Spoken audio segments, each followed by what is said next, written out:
ఎట్టి పరిస్థితుల్లోనూ ఎవరైతే నేరం చేశారో వాళ్ళందరినీ కఠినంగా చర్యలు తీసుకోవడం జరుగుతుంది, వాళ్ళ మీద యాక్షన్ తీసుకుంటారండి. రైట్, మళ్ళీ వస్తాను రాము గారు.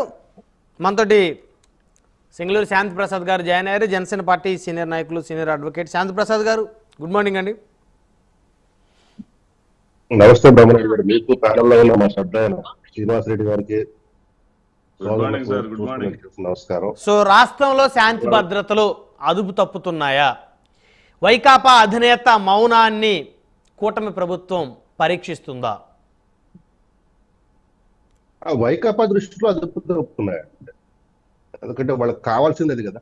వాళ్ళు మా పెద్ద ఆయన అల్లరస్ వేసుకొచ్చాడు, చొక్క ఎందుకు వేసుకొచ్చామంటే నిరసన వ్యక్తం చేయడానికి మా జగన్ రెడ్డి గారి ర్యాలీ. నేను కూడా నిరసన వ్యక్తం చేస్తున్నాను. మీ యొక్క వైఖరికి, మీ యొక్క కుట్రపూరిత విధానాలకు వ్యతిరేకంగా నేను కూడా నల్ల షర్టుతో మీకు వ్యతిరేకత తెలియజేయడానికి కోసం నేను కూడా ప్రత్యేకంగా వేసుకొచ్చాను సార్. పెద్ద ఆయన ఏమనుకోద్దు దయచేసి. ఇకపోతే మా పెద్ద ఆయన కొన్ని నిజాలు చెప్పాడు, కొన్ని అబద్ధాలు చెప్పాడు. అబద్ధాలు చెప్పాల్సిన అవసరం ఎందుకు వచ్చిందంటే వైకాపాలో ఉన్నారు కాబట్టి. ఈ ఎంత తులసి చెట్టు అయినా గంజాయిలో ఉంటే దానికి కూడా గంజాయి వాసన అప్పుదు అన్నట్టుగా మా పెద్ద ఆయన పరిస్థితి. ఇక విషయానికి వస్తే ఆయన చెప్పిన ప్రతి అంశం మనం తీసుకుంటే ఈ కూటమి ప్రభుత్వం మైనస్ జగన్ రెడ్డి ప్రభుత్వం కూడా శుభ్రంగా దిగిపోతుంది. అన్ని కూడా ఆయన చెప్పిన అంకెలు కానీ సంఖ్యలు కానీ అన్ని శుభ్రంగా దిగుతాయి వారు గత పాలన చేసిన వాటికి. ఉదాహరణ చెప్పమంటారు, ఒక ఎంపీ వస్తే రాళ్ళు వేసి కొట్టారా పొంగనూరు అంటున్నారు. ఒక మాజీ ముఖ్యమంత్రి వస్తే చేసిన పని ఏంటి? ఆయన ఎన్నికల ప్రచారం కోసం వస్తే మీరు చేసిన పని ఏంటి? ఒక మాజీ ముఖ్యమంత్రి అమరావతి పర్యటనకు వెళ్ళినప్పుడు అమరావతి రైతుల గోడు పెట్టడానికి బస్సుపై చెప్పులు విసిరినప్పుడు ఆ రోజు డీజీపీ మాట్లాడిన మాట ఏంటి? ప్రజాస్వామ్యంలో వాక్ స్వాతంత్రంలో హక్కు అండి, అది ప్రజలు నిరసన తెలిసిపోయే హక్కు అన్నాడు. గుర్తు మర్చిపోయారా మీరు? మేము మర్చిపోలా. అట్లాగే హత్యలు చేస్తారా? ఎంత మాట, ఎంత మాట. మరి అనంతబాబు ఏం చేశాడు? ముద్దు పెట్టుకుని ఇంటిగా డోర్ డెలివరీ చేశాడా? ట్రాక్టర్లతో నాగలి ఉన్న ట్రాక్టర్తో మహిళల్ని చంపారా నడి రోడ్డు మీద? ఎంత మాట, ఎంత మాట. అత్యాచారాలు ఒక్కసారి మీ మహిళా హోంమంత్రి స్టేట్మెంట్ చూడండి.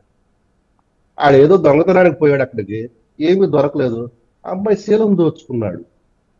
ఒక మంత్రి, హోంమంత్రి, మహిళా హోంమంత్రి, దళిత హోంమంత్రి ఇచ్చిన స్టేట్మెంట్. మీరు ఈ లెక్కలంటూ తీయటం మొదలు పెడితే మీరు తలకాయ ఎక్కడ పెట్టుకొస్తారు? నిజంగా జగన్ రెడ్డి తలకాయ పెట్టు, ఎందుకంటే సిగ్గు ఇటువంటి అని లేవు కాబట్టి అది పెట్టుకోడు. కానీ మా పెద్ద కనీసం మనసు వల్ల బాధపడతాడు. టీవీ డిబేట్ పరంగా బాధపడ్డా కానీ మనసు వల్ల బాధపడతాడు. సార్ ఇటువంటి చెప్పాలంటే నిజంగా ఈ డిబేట్ టైం చాలా చేరిన టైంకి డిబేట్ ఇంకొక అరగంటలో ముగిసిపోతుంది కాబట్టి ఇది చెప్పడానికి సంకోచిస్తూ కొన్ని ఉదాహరణలు మాత్రమే తీసుకుంటున్నాం.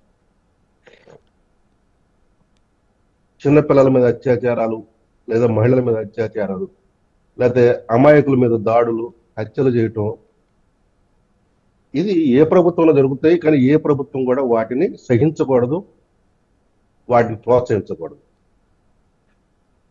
ఐరన్ హ్యాండ్ అంటాం ఇంగ్లీష్లో, అంటే ఉక్కు పాదంతో అణిచివేయాలి. కూటమి ప్రభుత్వంలో ముఖ్యమంత్రిగా చంద్రబాబు నాయుడు గారు కానీ, ఉప ముఖ్యమంత్రిగా పవన్ కళ్యాణ్ గారు కానీ ఏ రోజైనా వీటిని సమర్థిస్తూ మాట్లాడారా? లేదా వాటిని ప్రోత్సహించేలాగా ఎక్కడైనా చర్యలు ఉన్నాయి? జగన్మోహన్ రెడ్డి గారు ఎప్పుడైనా గతంలో సమర్థించి మాట్లాడారా? శాంతి ప్రసాద్ గారు మాట్లాడారు. నేను చెప్పమంటే ఇప్పుడే చెప్తా, మీరు అడిగారు కాబట్టి చెప్తా. ఒక అధికార ప్రతినిధి, తెలుగుదేశం అధికార ప్రతినిధి సజ్జల రామకృష్ణారెడ్డిని ఉద్దేశించి ఒక మాట మాట్లాడాడు ఒక పత్రికా సమావేశం.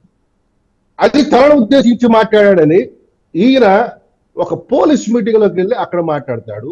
ఒక చిన్నపిల్లల సమావేశంలోకి వెళ్ళి పవన్ కళ్యాణ్ గారి భార్యల గురించి మాట్లాడతాడు.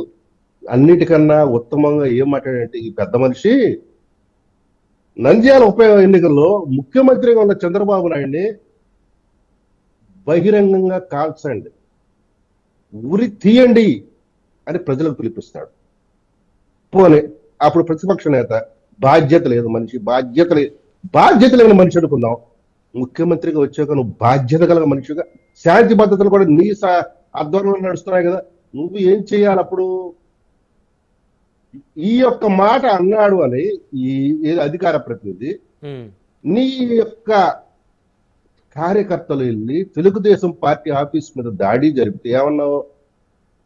నా అభిమానస్తులు బీపీలు రేజ్ అవుతాయి. బీపీలు రేజ్ అయినప్పుడు ఏదో కొద్దిగా ఎట్లా చేస్తారన్నట్లుగా ఒక రాష్ట్ర పార్టీ ఆఫీస్ మీద దాడిని నువ్వు సమర్థించావు. ఇంకా రెండో దాడి సమర్థన ఎక్కడంటే, ఒక రోగి రమేష్ అని ఒకతను ఉన్నాడు, మా పక్క నియోజకవర్గం మొన్నటిదాకా ఉండి ఇప్పుడు అక్కడ కనవరు పోతే ఈడ్చిపెట్టి కొడితే ఇటో పోయాడు. అతను చంద్రబాబు నాయుడు గారి ఇంటికి ప్రతిపక్ష నేతగా ఉన్నప్పుడు ఆయన ఇంటికి వెళ్ళి దాడికి వెళ్ళాడు.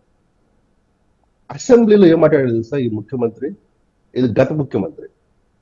నా మనసు దోషావు రమేష్ అన్న, నా మనసు దోషావు.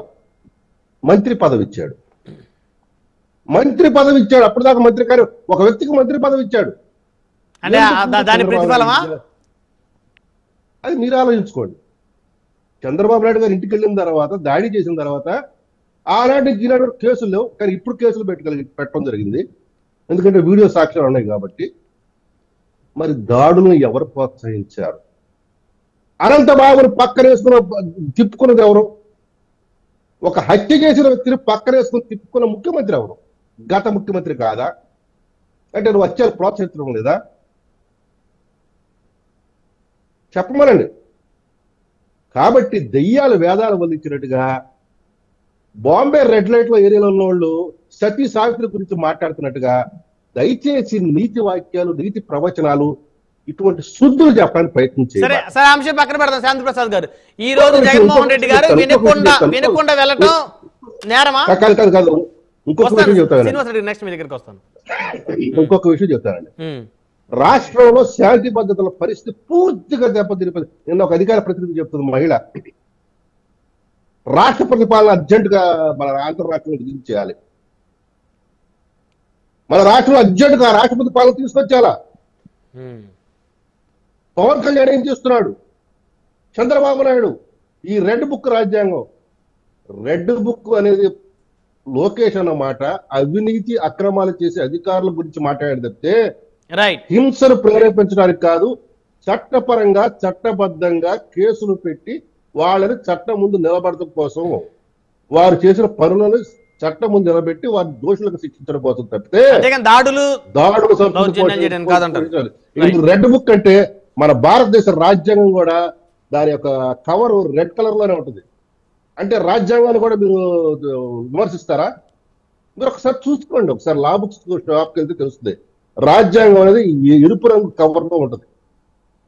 సో అయితే శాంతి ప్రసాద్ గారు అంటే ఈ రోజు ఇందాక శ్రీనివాస్ రెడ్డి గారు చెప్పారు, ఈ రోజు నల్ల దుస్తులతో నిరసన తెలుపుతున్నాను, ఎందుకంటే మాజీ ముఖ్యమంత్రి జగన్మోహన్ రెడ్డి గారు వెనకొండ వస్తున్నారు. శ్రీనివాస్ రెడ్డి గారు కూడా వెనకొండలో జరిగినటువంటి హత్య, ఎవరైతే హత్యకు గురయ్యారో వారి కుటుంబ సభ్యులు పరామర్శించడానికి వెళ్తా ఉన్నారు.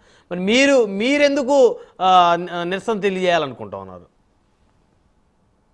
ఒక కూటమి ప్రభుత్వం వచ్చి పెట్టుబడులకు సానుకూలంగా శాంతి భద్రతల పరిరక్షణ కోసము, అభివృద్ధి దిశగా సాగటం కోసము ప్రయత్నాలు చేస్తున్న సమయంలో పారిశ్రామికవేత్తలు మొట్టమొదటిసారిగా మొట్టమొదటిసారి 50 నుంచి 60 వేల కోట్లతో దృష్టి పెట్టారు ఆంధ్రప్రదేశ్ రాష్ట్రం మీద. ఔటర్ రింగ్ రోడ్డుకి వచ్చిన నెల రోజుల్లోపే శాంక్షన్ చేయించుకోగలిగారు. పెట్టుబడులు పారిశ్రామికవేత్తల దృష్టి దీని మీద పడుతుంది. శాంతి భద్రతల సమస్య ఉంటే వాళ్ళు రావడానికి ఇబ్బందులు పడతారు.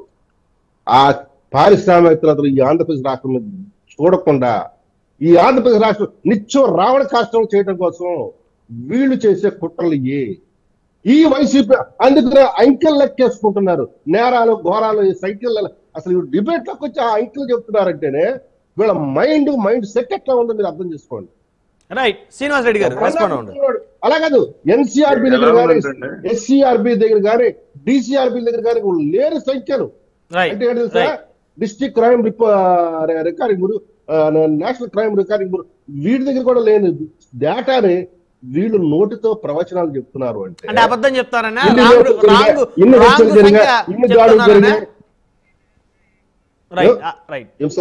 అంటే వాళ్ళు కరెక్ట్ అంకి చెప్పకుండా తప్పు అంకి చెప్తున్నారనే, క్రైమ్ రేటు. అది సాక్షి క్రైమ్ బ్యూరో రిపోర్ట్లు అవన్నీ. రైట్ రైట్ మళ్ళీ వస్తాను శ్రీనివాస్ రెడ్డి గారు. Jagan Reddy crime bureau report ఎందుకు ఆంధ్రప్రదేశ్ రాష్ట్రంలో పారిశ్రామిక వాతావరణం చెడగొట్టి నూతన పారిశ్రామికవేత్తలు మళ్ళీ ఈ దిశగా చూడకుండా ఈ రాష్ట్రం మళ్ళీ అగ్నిగుండంగా మారి మళ్ళీ మేము గవర్నమెంట్ లోకి రావాలనే ఈ దిక్కుమాల కుట్ర. మళ్ళీ వస్తాను శాంతి ప్రసాద్ గారు. శ్రీనివాస్ రెడ్డి గారు. అందుకే నిరసనగా నేను కూడా నల్ల చొక్కా వేసుకొచ్చాను.